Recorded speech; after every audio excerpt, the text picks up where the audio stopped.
Hello everyone, welcome to our परीक्षा गांव।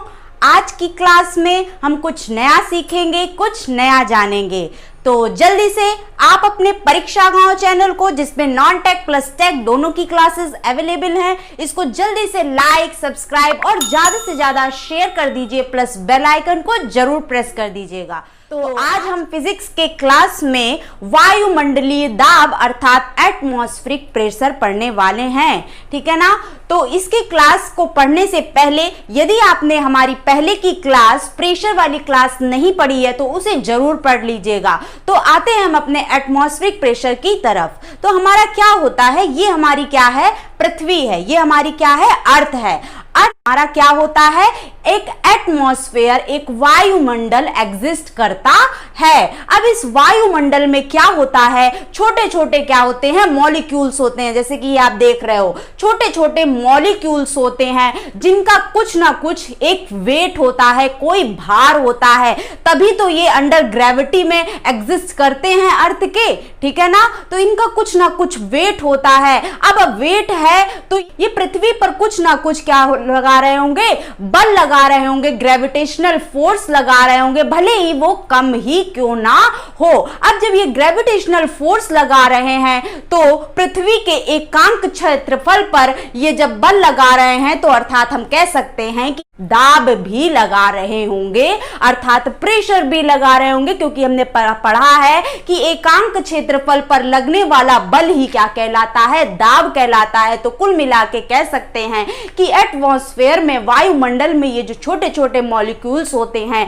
ये हमारी पृथ्वी पर रखी गई हर एक चीज पर क्या लगाते हैं, भले ही कम लगाएं लेकिन दाब लगाते जरूर हैं। और इसी दाब को हम क्या कहते हैं, वायुमंडलीय दाब कहते हैं, अर्थात एटमॉस्फेरिक प्रेशर कहते हैं। अब हम जानते हैं कि एटमॉस्फेरिक प्रेशर की गणना कैसे करते हैं। तो सबसे पहले जो गणना की थी वायुमंडलीय दाब की, सबसे पहले गणना करने वाले जो थे उनका नाम था वॉन क्यूरिक नाम था।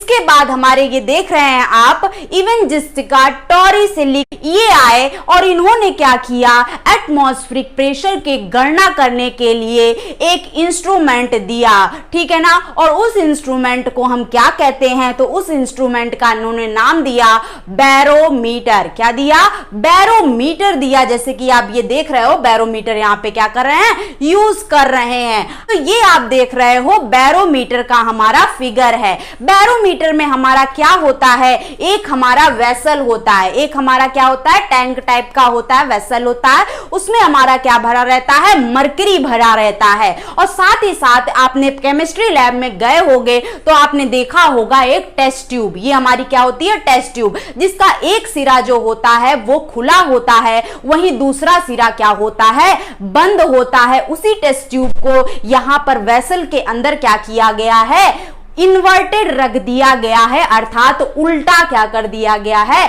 रख दिया गया है। अब इसमें हम एटमॉस्फेरिक प्रेशर को मेजर कैसे करते हैं, यहां पे आप देख रहे हो कि जब ये हमारा वेसल देख रहे हो एटमॉस्फेयर के सापेक्ष में ये खुला हुआ है यहां से, तो जब ये खुला हुआ है तो एटमॉस्फेयर के जो छोटे छोटे मॉलिक्यूल्स होंगे वो इस क्षेत्रफल पर क्या कर रहे होंगे, बल लगा रहे होंगे, अर्थात एक दाब एक्सर्ट कर रहे होंगे, एक यहां पे प्रेशर एक्सर्ट हो रहा होगा। और इसी प्रेशर के कारण इस टेस्ट ट्यूब में हमारा मरकरी जो होता है या तो ऊपर चढ़ता है या तो हमारा नीचे गिरता है। और जितना भी हमारा मरकरी का यहाँ पे जो लेवल होता है उसको हम हेड कहते हैं या कॉलम कहते हैं। ये जितना भी हमारा आता है उसके आधार पर हम क्या करते हैं, वायुमंडलीय दाब क्या कर लेते हैं, ज्ञात कर लेते हैं। अब आप ये सोच रहे होंगे कि इस हेड के माध्यम से हम कैसे वायुमंडलीय दाब ज्ञात कर लेंगे, तो उसको भी हम जानते हैं। तो अब हेड के माध्यम से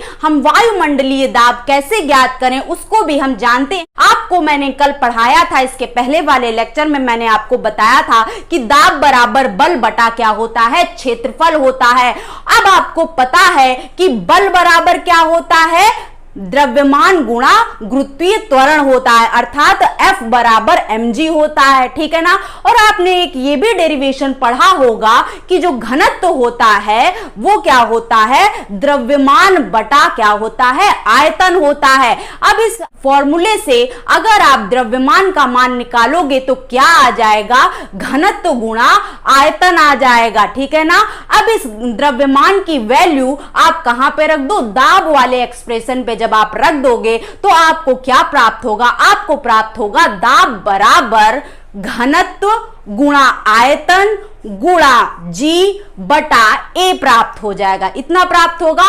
अब आपको पता है कि आयतन क्या होता है, जल्दी से बताइए।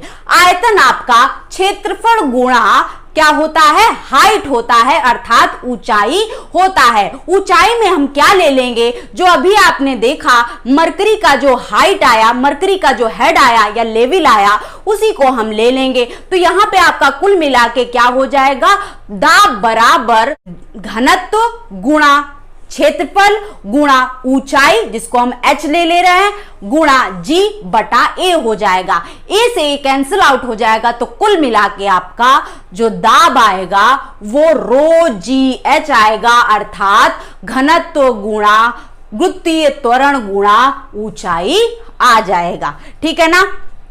तो अब हम जानते हैं कि हमारा जो एटमॉस्फेरिक प्रेशर होता है, वायुमंडलीय दाब होता है, उसका मान कैसे ज्ञात किया जाता है और कहां ज्ञात किया जाता है, ठीक है ना। तो अब हम क्या कर रहे हैं, एटमॉस्फेरिक प्रेशर की गणना कर रहे हैं, कहां पे की जाती है, कैसी कंडीशन पे ज्ञात की जाती है, वो हम जानते हैं। तो हमारी जो गणना की जाती है किसके द्वारा की जाती है, ये तो आपको पता चल गया, बैरोमीटर के माध्यम से की जाती है। कहां की जाती है, तो समुद्र तल पर 45 डिग्री अक्षांश पर किया जाता है, जहां का तापमान अर्थात टेम्परेचर D0 डिग्री सेंटीग्रेड होना चाहिए। कितना होना चाहिए, 0 डिग्री सेंटीग्रेड होना चाहिए। वहां पर हमारा क्या किया जाता है, ज्ञात किया जाता है। और जब वहां पे आप ज्ञात करोगे तो हमारी वहां की कंडीशंस इस प्रकार से होती हैं कि हमारा वहां पर क्या होता है, जो ये लेवल आता है मरकरी का इस टेस्ट ट्यूब में जो लेवल आता है वो कितना आता है, 760 mm आता है। कितना आता है, 760 mm कह दो या 76 सेंटीमीटर आता है, ठीक है ना। अब हम क्या करते हैं, इस वैल्यू के माध्यम से हम वायुमंडलीय दाब का मान ज्ञात करते हैं। अभी मैंने आपको बताया कि दाब बराबर रो जी एच होता है, जहां पे रो क्या होता है, अर्थात रो क्या है, घनत्व ही तो है। घनत्व किसका है, तो मरकरी का है। और आपको पता होना चाहिए कि मरकरी का घनत्व जो होता है वो 13,600 केजी पर मीटर क्यूब होता है, ठीक है ना। तो आप रख दीजिए 13,000 केजी पर मीटर क्यूब रख दीजिए, जी का मान 9.81 रख दीजिए, और वहीं एच का मान आप मीटर में जब आप निकालोगे तो 0.76 मीटर रख दीजिए। तो कुल मिला के आप इसको कैलकुलेट करिएगा तो लगभग जो आपका मान आ जाता है वो आ जाता है 101.325 किलो पास्कल, या आप पास्कल में लाना चाहो तो 101.325 पास्कल होता है, या आप कह सकते हो पास्कल हमारा क्या है, न्यूटन पर मीटर स्क्वायर ही तो है। चाहे पास्कल कह दो चाहे न्यूटन पर मीटर स्क्वायर कह दो। अब ये जो वैल्यू होती है इसको हम लगभग में कहीं 10⁵ न्यूटन पर मीटर स्क्वायर या पास्कल भी लेके चल सकते हैं, ठीक है ना। इतनी बातें आपको क्लियर हो गई। अब हम जानते हैं कि ये जो हमारा बैरोमीटर होता है ये और किस लिए यूज हो जाता है। ये जो हमारा हेड है कब ऊपर जा रहा है, कब नीचे जा रहा है, इसकी कुछ कंडीशंस होती हैं। कभी धीरे धीरे नीचे जाता है, कभी धीरे धीरे ऊपर जाता है, कभी अचानक से नीचे गिर जाता है, कभी अचानक से ऊपर चला जाता है, जिसके माध्यम से हम क्या करते हैं, मौसम से संबंधित पूर्वानुमान लगाते हैं कुछ बातों का, ठीक है ना। तो हम यहाँ पे वेदर फोरकास्टिंग अब हम क्या करते हैं, सीखते हैं। तो मान लीजिए आपके आसपास का जो एटमॉस्फेयर है वहां का टेम्परेचर क्या हो जाएगा, जब अधिक हो जाएगा, टेम्परेचर अधिक होगा तो आपके वायुमंडल में जो छोटे छोटे कण होंगे उनकी काइनेटिक एनर्जी, उनकी क्या हो जाएगी, गतिज ऊर्जा क्या हो जाएगी, अधिक हो जाएगी। अब काइनेटिक एनर्जी अधिक हो जाएगी तो हमारे आसपास के वातावरण में जो छोटे छोटे मॉलिक्यूल्स होते हैं उनका घनत्व भी क्या हो जाएगा, कम हो जाएगा। अब घनत्व कम हो गया तो आपको पता है दाब बराबर क्या होता है, घनत्व गुणा गुरुत्वीय त्वरण गुणा H होता है, अर्थात दाब जो होता है वो घनत्व के समानुपाती होता है। तो हम कह सकते हैं कि हमारा दाब भी क्या हो जाएगा, कम हो जाएगा। अब दाब यहाँ पे जो कम हो रहा है, दाब के कम होने के कारण ये एटमॉस्फेरिक प्रेशर ही तो यहाँ पे कम हो रहा है। अब जब ये वायुमंडलीय यहाँ पे दाब कम होगा तो ये यहाँ पे जो हेड होगा मरकरी का वो हमारा बढ़ेगा नहीं, इस टेस्ट ट्यूब में ऊपर नहीं जाएगा, क्या हो जाएगा, नीचे गिर जाएगा। जब वायुमंडलीय दाब कम तो यहाँ पे जो टेस्ट ट्यूब में हमारा मरकरी जो भरा है वो क्या होगा, नीचे आ जाएगा, ना कि ऊपर चढ़ेगा, नीचे गिरने लगेगा, अर्थात मरकरी जो होगा वो गिरने लगेगा। और ये कंडीशन हमें क्या दर्शा रही होगी, ये कंडीशन हमें दर्शा रही होगी कि आपका आंधी तूफान आने वाला है, साइक्लोन आने वाला है, क्योंकि जब यहाँ पे वायुमंडलीय दाब गिरेगा तो ये हमारा क्या होगा, टेस्ट ट्यूब में जो मरकरी होगा वो अचानक से गिर जाएगा। वहीं हम आते हैं दूसरी कंडीशन पे, यदि हमारे वातावरण में जो मॉइस्चर है, नमी है, उसकी क्या हो जाए, अधिकता हो जाए, नमी अधिक होगा तो हमारे वातावरण में नाइट्रोजन और ऑक्सीजन की जो प्रेजेंस है, उपस्थिति है, उसमें क्या आ जाएगी, कमी आ जाएगी। अब मॉलिक्यूल्स में ही कमी आ गई तो हम कह सकते हैं घनत्व भी हमारा क्या हो जाएगा, कम हो जाएगा। घनत्व कम हो गया तो अभी जैसा कि मैंने आपको बताया कि यहां पे भी क्या हो जाएगा, दाब जो होगा वो घनत्व के हमें पता है समानुपाती है, तो दाब भी क्या हो जाएगा, कम हो जाएगा।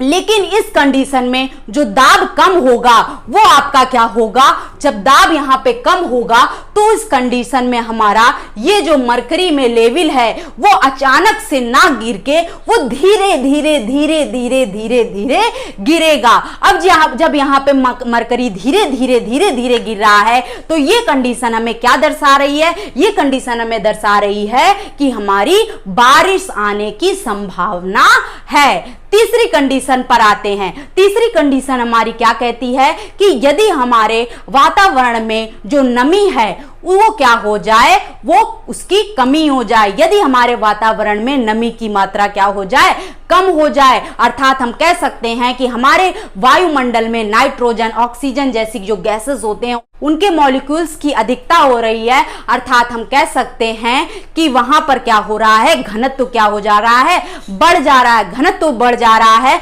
अर्थात हमारा दाब जो है, प्रेशर जो है वो बढ़ जा रहा है। लेकिन यहाँ पे जो प्रेशर बढ़ रहा है उसके कारण यहाँ पे जो टेस्ट ट्यूब में अंदर मरकरी है वो क्या होगी, धीरे धीरे धीरे धीरे ऊपर की तरफ चढ़ेगी, ठीक है ना, ऊपर की तरफ चढ़ेगी। और इस कंडीशन में ये हमें क्या दर्शा रहा है, हमारे वायुमंडल में जो मौसम है वो कैसा है, ड्राई वेदर है, ठीक है ना, कैसा मौसम है, सूखा टाइप का मौसम है। नेक्स्ट फोर्थ कंडीशन हमारी आती है, क्या होता है कि यदि हमारा ये जो अभी प्रेशर आपका बढ़ रहा था, यदि ये प्रेशर क्या हो जाए, थर्ड कंडीशन की ही तरीके प्रेशर क्या हो जाए और ज्यादा बढ़ जाए, और ज्यादा बढ़ जाए तो टेस्ट ट्यूब में हमारा जो मरकरी होगा वो अचानक से ऊपर क्या हो जाएगा, चढ़ जाएगा। और तब ये हमारी कंडीशन क्या दर्शाएगा, तब हमारा कंडीशन दर्शाएगा कि एक्सट्रीमली ड्राई वेदर, मतलब बहुत ज्यादा सूखा हमारा मौसम बताएगा। नेक्स्ट कंडीशन आती है कि यदि हमारा वायुमंडलीय जो दाब है वो इस प्रकार से लगे कि हमारा टेस्ट ट्यूब में जो मरकरी भरा हुआ है उसका लेवल ना तो चढ़े ना ही उतरे, ठीक है ना तो राइज करे ना ही फॉल करे, तो उस कंडीशन में हमारा क्या होता है, उस कंडीशन में हमारे एटमॉस्फेयर में जो मौसम है वो हमारा नॉर्मल है, ठीक है ना। इतनी बात आपको क्लियर हो गई।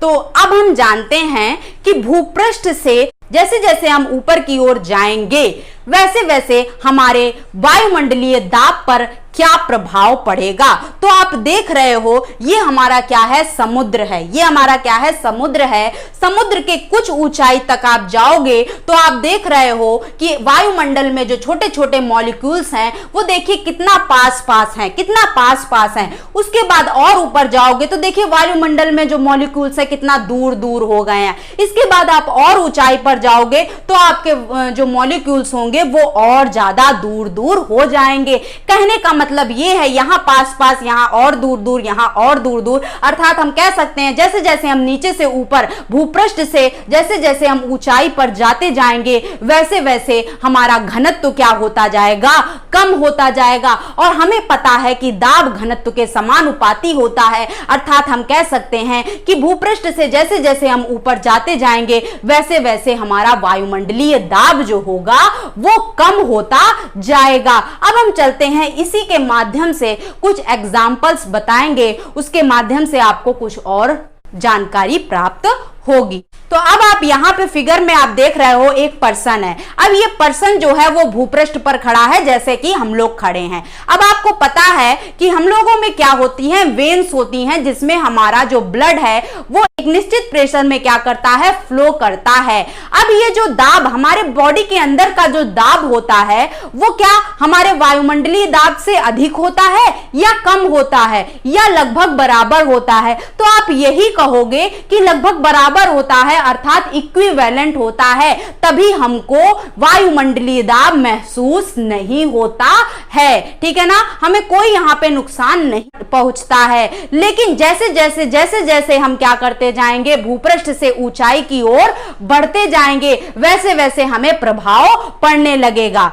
अगर हम क्या करें, जिस कंडीशन में अभी हम यहां पे हैं उसी कंडीशन में बिना कोई प्रोटेक्शन के अगर हम क्या चले जाएं, स्पेस पर चले जाएं, ठीक है ना, स्पेस पर चले जाएं तो वहां पर क्या होगा, आपको पता है स्पेस में हमारा वायुमंडल है ही नहीं। जब वायुमंडल नहीं है तो वायुमंडलीय दाब भी नहीं होगा। ठीक है ना, तो उस कंडीशन में हमारे अंदर जो ब्लड फ्लो कर रहा है उसका प्रेशर हमारे बाहर के प्रेशर से क्या हो जाएगा, अधिक हो जाएगा। और अधिक हो जाने पर आपको पता होगा कि हमारी बॉडी जो होती है वो इलास्टिक होती है। तो हमारे बॉडी के अंदर प्रेशर अधिक हो जाने के कारण हमारी बॉडी जो होगी वो स्ट्रेच करने लगेगी और एक कंडीशन ऐसी आएगी कि हमारी बॉडी ब्लास्ट कर जाएगी, खतरे से खाली नहीं रहेगा और हम बिल्कुल नहीं रहेंगे। तभी हमारा क्या किया जाता है, जो भी लोग स्पेस पर जाते हैं वो एक स्पेशल टाइप का क्या करते हैं, सूट पहनते हैं, जिसको हम प्रेशराइज्ड सूट भी कहते हैं। इस सूट के अंदर एक प्रेशर क्रिएट किया रहता है। क्यों क्रिएट किया रहता है? क्योंकि हमारे बॉडी के अंदर जो ब्लड का प्रेशर है वो प्रेशर सूट के प्रेशराइज्ड प्रेशर के इक्विवेलेंट हो जाए ताकि हमें कोई नुकसान ना हो। जितना प्रेशर हमारी बॉडी के अंदर है उतना ही प्रेशर हमें बाहर से भी मिले। ठीक है ना, हमारी बॉडी बिल्कुल स्ट्रेच ना हो। इसीलिए क्या किया जाता है, जो भी स्पेस पे जाते हैं वो एक स्पेशल टाइप का क्या पहनते हैं, सूट पहनते हैं। आते हैं अपना कुछ और समझते हैं। अब आप अगर क्या करते हो, एरोप्लेन में यदि फाउंटेन पेन लिए रहते हो तो उसमें क्या होता है, वहां पर आपका फाउंटेन पेन की जो इंक होती है वो बाहर क्या करने लगती, देख रहे हैं आप यहाँ पे, बहने लगती है। इसका कारण क्या है? क्योंकि भूपृष्ठ से आप ऊपर ही तो है आपका एरोप्लेन, अर्थात वहां पे वायुमंडलीय दाब कम होगा, जबकि आपका फाउंटेन पेन में जो इंक है उसके अंदर जो प्रेशर होगा, दाब होगा, वो आपके बाहरी वायुमंडलीय दाब से क्या हो जाएगा, अधिक हो जाएगा। और आपको पता है कोई भी फ्लूइड जो होता है वो अधिक दाब से निम्न दाब की ओर बहता है। यही कारण है कि आपकी इंक जो होती है वो बह जाती है। वहीं भूपृष्ठ पर अगर आप ये पेन रखे रहो तो नहीं बहेगी। ठीक है ना, जैसे वहां पर बह जाती है। अब हम चलते हैं माउंटेन्स पर, पहाड़ों पर। पहाड़ों पर हमारा दाब पर क्या प्रभाव पड़ता है? तो आप ये देख रहे हो सी लेवल पे मैंने आपको बताया था कि क्या होता है, दाब का मान कितना बताया था, 101.325 किलो पास्कल बताया था। नोट कर लीजिएगा, इसको हम एक बार भी कहते हैं। क्या कहते हैं? एक बार भी कहते हैं। और यदि एक बार को आपको मरकरी के हेड के रूप में पूछ दिया जाए तो आप बताओगे 1 बार बराबर बराबर 760 mm ऑफ Hg बताओगे, ठीक है ना। तो यहां पे क्या होता है, सी लेवल पर हमारा जो वायुमंडलीय दाब होता है वो अधिक होता है, और अधिक होने के कारण इस टेस्ट ट्यूब में हमारा मरकरी का जो लेवल होता है, मरकरी का जो हेड या कॉलम जो होता है वो आप देख रहे हो यहां तक आ गया है, अर्थात बढ़ गया है। लेकिन जब आप माउंटेन्स पर जाते हो, पहाड़ों पर जाते हो, वहां पर क्या होता है, वहां पर हमारा वायुमंडलीय दाब क्या हो जाता है, कम हो जाता है। और वायुमंडलीय दाब के कम हो जाने के कारण इस टेस्ट ट्यूब में आप देख रहे हो मरकरी का लेवल इतना ना होकर ये क्या हो जाता है, कम हो जाता है, अर्थात गिर जाता है। इतनी बात आपको क्लियर हो गई। और यही कारण है कि माउंटेन्स में जब आप खाना पकाते हो, जब आप क्या करते हो, खाना पकाते हो, तो आपका क्यों वो जल्दी नहीं पक पाता। यदि आप खुले बर्तन में पका रहे हो तो आपका क्या होता है, खाना जल जाता है या पकता ही नहीं है। इसका कारण क्या है, क्योंकि वहां पर प्रेशर क्या होता है, कम होता है, दाब कम होता है। दाब के कम होने के कारण हमारे खाने का जो क्वथनांक बिंदु होता है, अर्थात बॉइलिंग पॉइंट जो होता है वो कम हो जाता है, जिसके कारण खाने में प्रयोग किया गया जो पानी होता है वो क्या हो जाता है, भाप बनकर उड़ जाता है। यही कारण है कि हमारा खाना कच्चा रह जाता है, ठीक है ना। इतनी बात आपको क्लियर हो गई होगी। इस वजह से हम क्या करते हैं, वहां पर हम खुले बर्तन में खाना ना बनाकर कुकर में क्या करते हैं, खाना बनाते हैं, एक बंद बर्तन में खाना बनाते हैं, जिसके कारण वहां पे क्या होता है, खाने को एक निश्चित दाब हम खाने को दे देते हैं, जिसके कारण क्वथनांक हमारा बढ़ जाता है, हमारे खाने का क्वथनांक बढ़ जाता है, पानी वाष्पीकृत नहीं कर पाता है। जो भी पानी होता है वो क्या होता है, अगर भाप भी बन रहा है तो भाप भी हमारा खाने को पका रहा है और खाना हमारा कच्चा नहीं रह पाता है और ना ही क्या होता है, जलता है, ठीक है ना। बस ये होता है कि हमारे भूपृष्ठ से वहां पर खाना जो होगा वो देर से पकेगा लेकिन पक जरूर जाएगा। तो आज के लिए इतना ही। अगर आपको हमारे पढ़ाने का तरीका, हमारी क्लास पसंद आए तो जल्दी से आप अपने चैनल परीक्षा गांव को लाइक, सब्सक्राइब और ज्यादा से ज्यादा शेयर कर दीजिएगा। शेयर करना ना भूलिएगा। Okay, thank you.